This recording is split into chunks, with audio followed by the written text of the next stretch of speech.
On va y aller, mais avant ça, il y a un truc qui me gratte. Ouh, ça me démange. Bon, allez, tant pis. Moi, ma valeur, c'est le travail, c'est pas l'assistanat. Je suis endetté personnellement à hauteur de 5 millions d'euros. C'est pour cela que je lance ce matin un appel national aux dons. Ça marche. Allez, bonne chance. Bonjour, bienvenue sur cette chaîne. Merci à toi de passer par ici. Aujourd'hui, on va parler lecture, mais on va aussi parler pognon. Tu connais le dicton, l'argent n'a pas d'odeur, mais à partir d'1 million, il commence à se faire sentir. Citation de Tristan Bernard, pour info. Alors, en ce qui me concerne, même bien avant 1 million, j'ai voulu faire cette vidéo pour te présenter les moyens, les astuces que j'utilise pour faire des économies. On ne va pas se mentir, nous sommes tous des consommateurs. Et tout est consommation. La littérature ne fait pas exception. À aucun moment, je ne me permettrai de juger ce qui est ta manière de consommer la lecture. Acheter un bouquin, ça correspond à un équilibre entre d'un côté ton budget plaisir, car il y a quand même une notion de plaisir dans la littérature, et si tu as la chance d'avoir un budget plaisir, car tout le monde n'en a pas, et d'un autre côté, la réalité économique qui est celle de ton portefeuille. Me concernant, 85% de ma bibliothèque, c'est de la seconde main. Je ne te dirai jamais, au grand jamais, quel est mon budget mensuel d'achat de bouquins.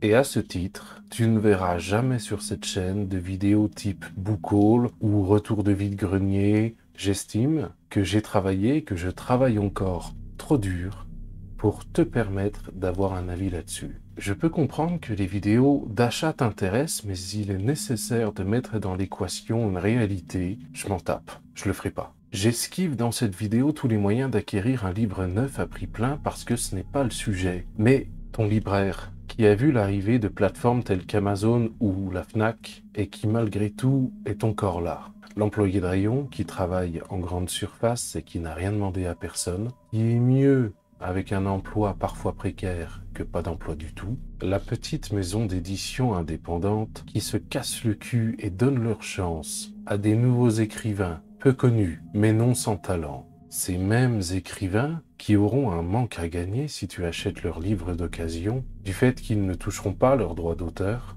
Tout cela existe et leur disparition serait catastrophique. J'esquive également dans cette vidéo un point sur les bibliothèques ou les médiathèques. C'est très peu cher et parfois même gratuit, mais je n'ai pas grand-chose à en dire. Je ne me concentre que sur le marché de l'occasion, un moyen d'allier économie et écologie. Allez, c'est parti.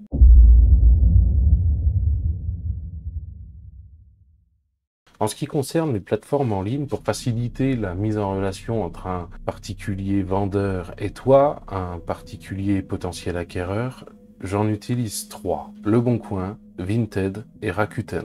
En ce qui concerne Rakuten, je trouve que bien souvent les livres d'occasion sont plus onéreux que sur les 2 autres plateformes.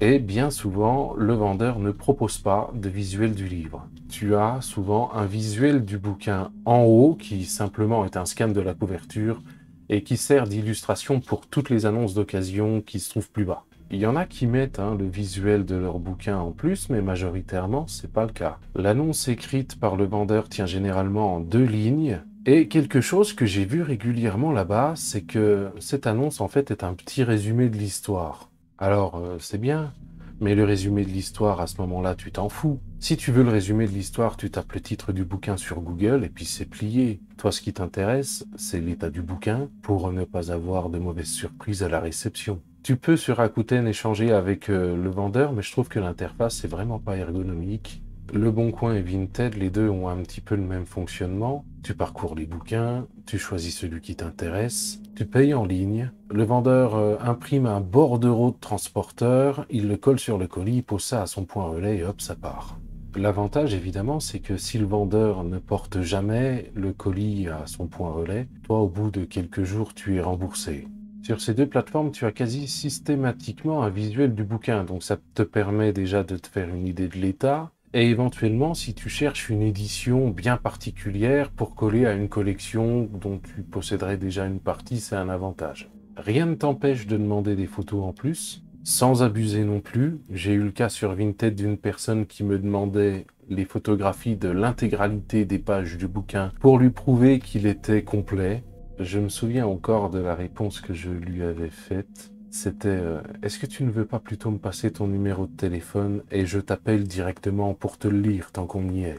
En revanche, fais attention à quelque chose sur ces plateformes-là, c'est les frais de port. Tu peux avoir l'impression de faire une bonne affaire en chopant un livre de poche à 1 euro. Mais attention, il faut ajouter à ça entre 2,75 € et 4,95 € pour Le Bon Coin, 70 centimes d'euros plus 5% du prix de l'article pour Vinted, et pour Vinted, plus 6,55 € si tu choisis la livraison à domicile, et enfin entre 2 € et 14,99 € en fonction du mode de livraison sur Rakuten. Oui, on est d'accord, acheter un bouquin 1 € et mettre 15 balles de frais de port, ça n'a pas de sens.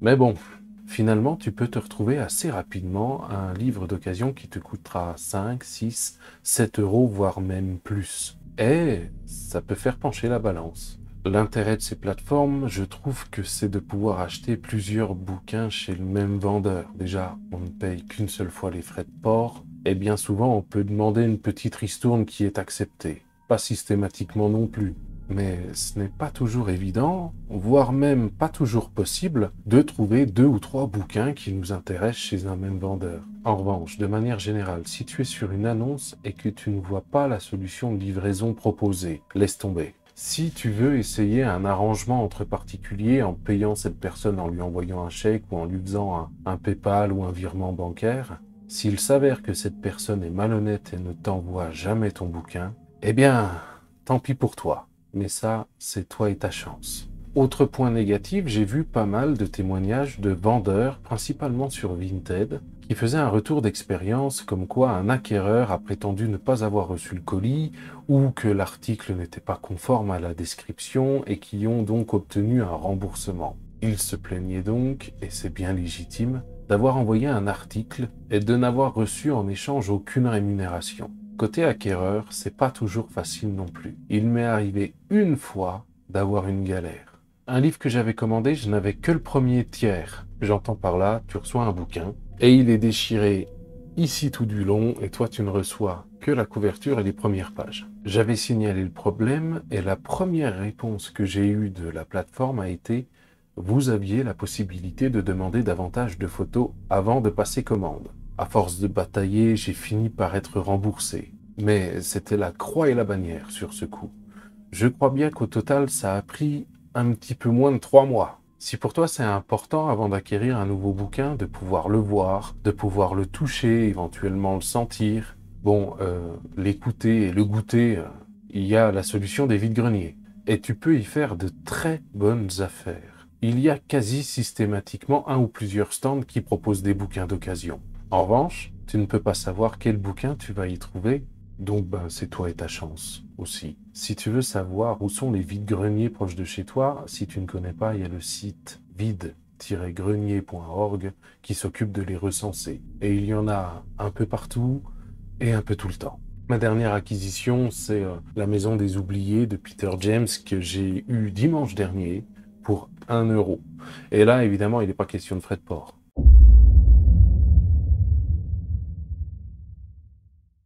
Les plus belles affaires que j'ai fait en bouquin, c'est dans les points de vente Emmaüs. Emmaüs, faut-il encore la présenter, c'est une association caritative qui aide à l'emploi, à l'insertion, au logement ou à l'hébergement et qui lutte également contre le surendettement et tout un tas d'autres choses. En fait, c'est une association qui globalement lutte contre la précarité. Les points de vente sont tenus par des bénévoles et en achetant là-bas, tu te fais plaisir tout en soutenant l'association Emmaüs France. Pour savoir où sont les points de vente, tout est listé sur le site emmaüs-france.org. Un autre moyen de soutenir cette association, c'est en leur donnant tout ce dont tu ne te sers pas. Les livres, certes, mais également la vaisselle, les casseroles, l'électroménager, le mobilier, même des vêtements en bon état. C'est une association, c'est pas une poubelle. Tant qu'à parler des points de vente, si tu as la chance d'habiter non loin d'un bouquiniste, franchement, vas-y.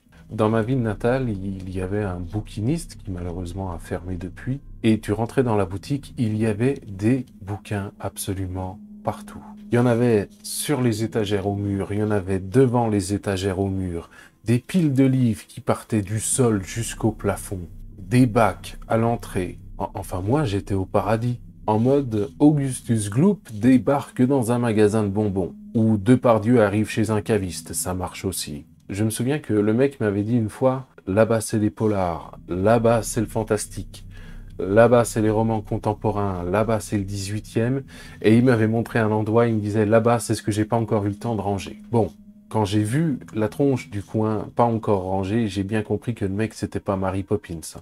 Et moi, je pouvais passer des heures à fouiner, à soulever des piles de livres qui faisaient la moitié de ma taille pour voir ce qu'il y avait en dessous. J'en ai un souvenir un peu magique, un peu comme si je débarquais chez Ollivanders. Pour les bouquinistes en ligne, j'en ai expérimenté 3 et à chaque fois tout s'est bien passé. J'ai essayé recyclelivre.com, labourseaulivre.fr et momox.fr. Les livres sont classés selon leur état, acceptable, bon, très bon, comme neuf, et les prix en dépendent. Tu peux y trouver des livres rares, mais garde à l'esprit que ce sont des professionnels du bouquin. Et donc, le livre niche que tu es le seul en France à chercher, peut-être qu'il y est, il faut aller y jeter un coup d'œil, mais leur catalogue est quand même bien concentré sur ce qui se vend bien. Et d'ailleurs, les gros auteurs qui se vendent bien sont souvent plus chers, justement parce qu'ils se vendent bien. À noter que sur momox.fr, tu peux aussi y trouver des DVD, des CD et des vinyles. Petite anecdote, je suis passé sur recyclelivre.fr récemment pour compléter ma collection de bouquins Stephen King. J'ai un peu fait une razzia là-bas, mais ça m'a pas coûté très cher. J'y ai trouvé entre autres choses le recueil de nouvelles Tout est fatal, et j'ai été surpris à la réception de voir qu'il était couvert. Ensuite, j'ai été également surpris de voir sur la couverture une étiquette à code barre où il est noté Bibliothèque Discothèque CRE RATP. Alors, quand on parle de discothèque dans ce contexte-là, on parle d'un endroit où on peut emprunter des disques. Ne va pas t'imaginer un lieu où on lit des livres en kiffant la vibe sur du Martin Solveig. Hé José, viens sur le dance floor avec moi pendant que je finis mon mot passant. Non, bah non, mais y du tien aussi. Ensuite, sur la 4e de couve, un autocollant Comité Régie d'entreprise RATP. Et sur la dernière page de garde du bouquin, un post-it qui m'indique que ce livre a été emprunté 3 fois et que j'ai jusqu'au 5 janvier 2004 pour le rendre. Pardon, je vais être en retard. Preuve, s'il en fallait une, que les livres ont parfois une vie antérieure qui nous dépasse. J'en ai terminé avec les solutions dont je voulais te parler moyennant finance et je vais te parler de moyens gratuits de lire des livres.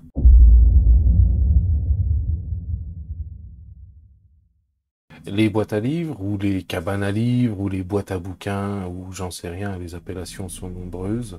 Si tu ne connais pas, ça désigne des endroits qui ont été installés ou réhabilités pour venir y déposer des livres ou venir en chercher. C'est très souvent les municipalités qui mettent ça en place ou alors des associations avec l'accord de la municipalité. Le principe, c'est tu te rends à une boîte à livres, tu regardes ce qu'elle contient et si un livre t'intéresse, tu le prends. Le principe également, c'est que si tu as terminé un bouquin, qu'il t'ait plu ou pas, au fond ce n'est pas la question, et que maintenant il est destiné à prendre la poussière chez toi, ou que ta belle-mère t'a offert le dernier livre d'Éric Zemmour et que tu cherches à t'en débarrasser au plus vite. C'est un exemple comme un autre. Tu te rends à une boîte à livres et tu le déposes. J'ai trouvé le site boîte.a.livre au pluriel.zonelivre au singulier.fr qui recense toutes les localités des boîtes à livres à travers la France. Zone Livre, c'est une association qui, en plus de foutre des points partout, promeut le partage culturel, organise des rencontres entre lecteurs et également organise des moments privilégiés avec des auteurs. Je ne suis pas persuadé que le recensement soit très exhaustif, donc si tu ne trouves pas ta ville, un petit coup de fil à la mairie pour leur poser la question et le tour est joué. Dans le genre réhabilitation, j'ai vu des anciens abribus qui servaient maintenant de boîte à livres, également des anciennes cabines téléphoniques, et j'ai vu également une petite construction béton abandonnée qui servait autrefois à EDF de poste de transformation. Le principe de la boîte à livres se base sur le civisme et sur le partage. Donc non, ne débarque pas avec ta brouette pour faire une razzia sur tous les bouquins que la cabane à livres contient. Exception faite, bien sûr, si tu es un gros con. Cela va sans dire.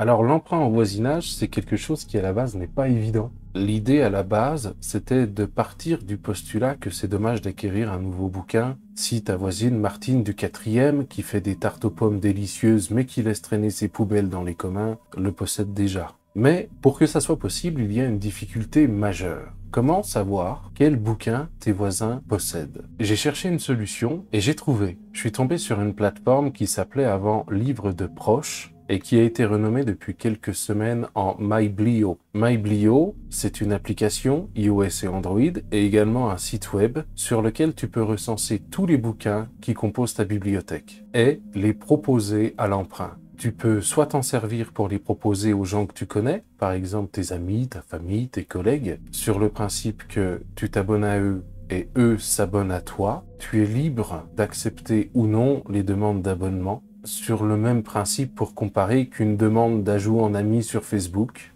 Mais tu peux aussi créer un groupe, et c'est ce que j'ai fait. J'ai créé un groupe qui couvre les bâtiments de ma copropriété et l'adhésion est ouverte à tous mes voisins. Depuis que j'ai créé ce groupe, 2 voisins m'ont rejoint. Alors ouais, c'est pas beaucoup, mais c'est mieux que rien. L'intérêt, c'est de pouvoir partager avec tous les nouvelles entrées dans nos bibliothèques respectives et depuis la mise à jour et le renommage, on peut même y partager nos avis. Ils ont également ajouté un système d'étiquette automatique, mais ça, à mon sens, c'est pas très au point. J'ai des astérix qui sont marqués bande dessinée et jeunesse, d'autres uniquement bande dessinée, d'autres encore uniquement jeunesse, d'autres rien du tout, et même certains sont marqués roman. J'ai même un Agatha Christie étiqueté dans les bandes dessinées. Mais bon, je suppose que nous sommes en pleine période de rodage sur cette fonctionnalité. Le hasard, et je te promets que c'est le hasard, fait qu'on vient de me rendre un bouquin, Jesse Kellerman, Les Visages, qui est excellent au demeurant, et que je ne l'ai pas encore ajouté sur mon compte MyBlio. Donc le mieux, ce serait que je t'emmène avec moi et je te montre comment ça marche.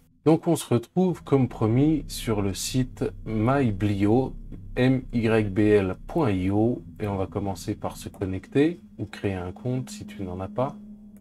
On arrive sur la page d'accueil. Tu vois que Cécile a publié un avis sur un livre que je possède. Cécile, je la connais pas, mais les avis sont partagés quand ils correspondent à un bouquin que tu as. Je peux renseigner mon profil. Ici, je vois que j'ai un abonnement et un abonné. Dans les deux cas, c'est ma mère qui a bien compris le principe puisque dans sa description, elle a mis « c'est ta mère ». Je peux également voir les échanges, donc emprunt. Je n'ai emprunté aucun livre.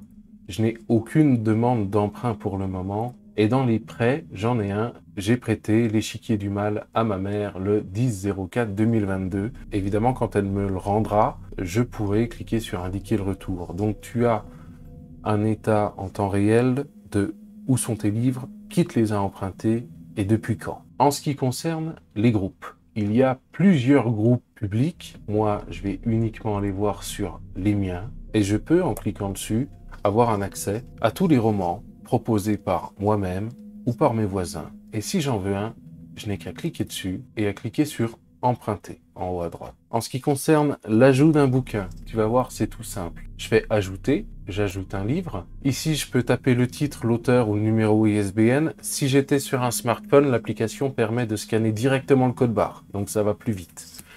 On va passer par l'ISBN, donc 978 2 3 5 5 8 4 026 5, entrée. Il m'a trouvé Les Visages de Jesse Kellerman, je l'ajoute. Je dis que je l'ai lu, et d'ailleurs je l'ai kiffé. L'étagère, c'est un thriller polar policier. Ajoutez ce livre. C'est fini. Pour le proposer au groupe, je n'ai qu'une chose à faire. Cliquez sur groupe, les miens. Je vois mon groupe, les 3 petits points. Ajoutez, retirez vos livres. Je descends dans le coin des thrillers, polar et compagnie. Je vois qu'il n'est pas coché, c'est normal, je viens de l'ajouter. Je le coche. Et voilà. Maintenant, tous mes voisins peuvent avoir accès à ce livre que je propose à l'emprunt. Et c'est tout. Après avoir créé le groupe pour ma copropriété, j'ai imprimé une affiche et je suis allé la punaiser sur les panneaux d'affichage qui sont à côté des boîtes aux lettres. et voilà, c'est fini. Évidemment, le but dans tout ça, ce n'est pas de créer de la tension dans le voisinage. Tu t'en doutes bien. Quand tu proposes un livre à l'emprunt, il faut le faire en gardant à l'esprit qu'il peut te revenir détérioré. Mais je te pose la question, est-ce que c'est grave? Est-ce que c'est vraiment grave? Tu sais, les accidents, ça arrive à tout le monde. Et tu ne peux pas garantir qu'en empruntant un livre, tu n'es pas un pépin. D'ailleurs, c'est quelque chose que j'ai noté sur mes affiches. Si j'emprunte un livre, j'en prends soin. Et si je propose un livre et qu'il me revient détérioré, j'évite de perdre confiance en l'humanité pour ça. Évidemment, si tu as des livres qui ont une forte valeur monétaire ou sentimentale, pour toi, ne les propose pas. En fait, tu fais comme tu veux. Tu peux ne pas les ajouter, ou les ajouter mais les masquer, ou les ajouter mais ne pas les proposer sur un groupe, donc ils ne seront visibles que par tes proches, ceux qui se sont abonnés à toi, ou les ajouter et les proposer sur un groupe, mais pas un autre. Bref, tu fais comme tu veux, tu es libre. Si cette initiative te plaît, jette-y un œil, et peut-être qu'un groupe existe déjà et couvre ton emplacement. Et si cette initiative n'existe pas vers chez toi, crée-la. Tu risques quoi? Tu peux créer un groupe qui couvre ton bâtiment, ta copro, ta rue, ton quartier, ta ville aussi si tu veux, mais si tu habites Paris, ça fait gros.